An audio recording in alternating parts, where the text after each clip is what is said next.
حقیقت میں وہ لطف زندگی پایا نہیں کرتے۔ اچھا، یہ امام غزالی جو ہیں، یہ واحد آدمی نہیں ہے یہ بات کہنے والے، قاضی ابو بکر الباقلانی، امام غزالی سے تو اکثر لوگ واقف ہیں۔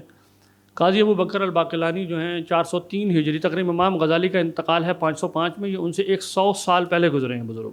مالکی فقیہ تھے اور نہایت زبردست اصولی اور نہایت زبردست متکلم تھے، یہاں تک کہ یہ کہا جاتا ہے کہ اصول فقہ کے اندر جو طریقۃ المتکلمین ہے اس کے بانیوں میں سے آپ ہیں۔ آپ نے التقریب والارشاد ایک نہایت شاندار کتاب لکھی جو 12 جلدوں میں تھی، اب میسر نہیں ہے۔ پھر آپ نے اس کا ایک خلاصہ بھی لکھا تھا، اس خلاصے کو کہتے ہیں، وہ 6 جلدوں میں تھا، اس کی 4 جلدیں اس وقت چھپی ہوئی مل جاتی ہیں۔ اس کی ٹیبل آف کنٹینٹ دیکھ کے پتہ چل جاتا ہے کہ وہ انکمپلیٹ بک ہے۔ امام جوینی جو کہ امام غزالی کے استاد ہیں، امام غزالی بہت کچھ امام جوینی سے لیتے ہیں۔ امام جوینی کہتے ہیں کہ میں علم کلام پر ایک سطر نہیں لکھتا یہاں تک کہ باقلانی کے 1000 صفحے نہ پڑھ لوں، اس سطح کے عالم ہے، معمولی آدمی نہیں ہے۔ یہ جو بات غزالی نے لکھی ہے نا، یہ ان سے پہلے قاضی باقلانی کر کے گئے التقریب والے۔ اب دیکھیں وہ باب باندھ رہے ہیں، ذکر و تفصیل ما یعلم بالعقل دون السمع، ان چیزوں کی تفصیل کا بیان جو صرف عقل سے بیان معلوم ہوتے ہیں، نہ کہ سمع سے۔ وما لا يعلم الا بالسمع، اور وہ چیزیں جو صرف معلوم ہوتی ہیں سمع سے، دون العقل، عقل سے معلوم نہیں ہو سکتی۔ وما يصح ان يعلم بهما جميعا، اور وہ جو ان دونوں سے معلوم ہو جاتی ہیں۔ اس میں امام قاضی باقلانی نے ایگزیکٹلی وہی بات کہی ہے جو امام غزالی نے کہی ہے۔ آپ کے ذہن میں سوال آ رہا ہوگا، زاہد صاحب آپ نے یہ تو بتایا کہ وہ کون سی چیزیں ہیں جو صرف عقل سے معلوم ہوتی ہیں متکلمین کے نزدیک، شریعت سے معلوم، سمع سے معلوم نہیں ہوں گی، تو ذرا وہ بھی تو بتائیں جو صرف یہی ساری کی ہے جو انشاءاللہ حسن و قبح کی بحث میں آئے گی۔ میں آپ کو بتاتا ہوں، متکلمین کہتے ہیں کہ خیر و شر کا سارا علم شریعت سے آئے گا، وہ بہت کلیئرلی ڈیفرینشیٹ کرتے ہیں۔ حسن و قبح عند اللہ، حسن و قبح عند اللہ کا سارا علم کہاں سے آئے گا؟ سارے مورل پروپوزیشنز ہمیں معلوم ہوں گے شریعت سے، عقل کا اس میں کوئی کم نہیں ہے، سرے سے کوئی کام نہیں ہے۔ اور وہ چیزیں جو دونوں سے معلوم ہو سکتی ہیں، جیسے رویت باری تعالیٰ کا امکان، عقل بھی اس بات کو مانتی ہے کہ ہو سکتا ہے، اور سمع نے بھی اس بات کا بتایا کہ ایسا ہو سکتا ہے، ٹھیک ہے۔ اسی طرح سمع سے ہی صرف یہ معلوم ہو سکتا ہے کہ حشر ہوگا اور نشر ہوگا، میزان قائم ہوگا، اعمال تولے جائیں گے، جنت ہوگی جہنم ہوگی۔ متکلمین ان تمام امور پر کبھی عقلی استدلال میں نہیں پڑتے، یہ سمع سے ثابت ہونے والی چیزیں۔ عقل امکان تو ظاہر کر سکتی ہے کہ اعمال تولے جا سکتے ہیں، جنت ہو سکتی ہے، جہنم ہو سکتی ہے، ایسا نہیں کہ عقل اس کا ہونا محال کہتی ہے، لیکن ہوگی یہ سمع سے معلوم ہوگا۔ تو اب دیکھیں کتنی کلیئرلی ڈیفرینشیٹ کر رہے ہیں کہ کچھ ایسے قضایا ہیں جو میں پہلے پرائر ٹو ریویلیشن اسٹیبلش ہوں گے، کچھ پرائر پازیٹیو فیکٹس ایسے ہیں جو صرف سمع سے ثابت ہوں گے، اور مورل پروپوزیشن سارے کے سارے۔ دیکھیں مجھے زندگی گزارنے کے لیے مورل پروپوزیشن چاہیے ہوتے ہیں نا، مجھے چوائس، مجھے کرنا کیا ہے، یہاں یہ مورل پروپوزیشن کی ڈومین ہے۔ تو متکلمین کا کمال یہ ہے کہ اخلاقی قضایا پر نبی کی بات کی مکمل بالادستی برقرار رکھی، اور اس سے پیچھے جو ریشنل تھیولوجی چاہیے وہ بھی قائم کی۔ یہ ایک یونیک بلینڈ ہے جو انہوں نے بنایا ہے، ریشنل تھیولوجی کا انکار نہیں کیا۔ وہ اس بات کو پہچان گئے تھے کہ یہ بے وقوفی کا استدلال ہوگا کہ میں پہلے کہوں کہ نہیں نبی کے کہنے سے خدا ہے اور خدا نے نبی کی سچائی کی دلیل دی ہوئی ہے، یہ کوئی آرگومنٹ نہیں ہے۔ تو کنسسٹنسی کا تقاضا ہے کہ پہلے ہم یہ مانیں۔ اچھا اب آپ دیکھیں کہ اگر میں کہوں کہ تجربے حس سے تو کوئی علم ہی حاصل نہیں ہوتا، تو آپ دیکھیں گے دلیل حدوث پوری گر جائے گی، اس بات خداوندی کی پوری دلیل میں گرا دیتا ہوں۔ تو یہ تو تھا ان کا منہج کے بارے میں۔ اب آ جائیں کہ وہ موجودات کو تقسیم کیسے کرتے ہیں۔ یہاں آتا ہے وہ سارا کھیل جس کو کہتے ہیں جوہر ارزگاہ، جس سے لوگ گھبرا جاتے ہیں، اس کی پلیسمنٹ صحیح جگہ رکھ لیں بس۔ موجود یا متحیز ہوگا، اسپیشل ہوگا یا نان اسپیشل ہوگا۔ میں ایک ڈائیگرام میں آپ کو دکھاتا ہوں۔ امام غزالی اور امام رازی نے تھوڑے فرق طریقے سے یہ تقسیم کی ہے کہ جو موجود ہے، امام غزالی یوں کرتے ہیں، یا وہ متحیز ہوگا، یہ میں ٹرمینالوجی اس لیے بھی لکھ رہا ہوں کیونکہ کتاب آپ نے پڑھنی ہے آج۔ متحیز جو اسپیس آکوپائی کرنے والی چیز، ٹھیک، اور غیر متحیز یا وہ نان اسپیشل ہوگی۔ یعنی براڈلی اسپیکنگ کسی بھی موجود کو میں یوں دو ہی طرح دیکھ سکتا ہوں،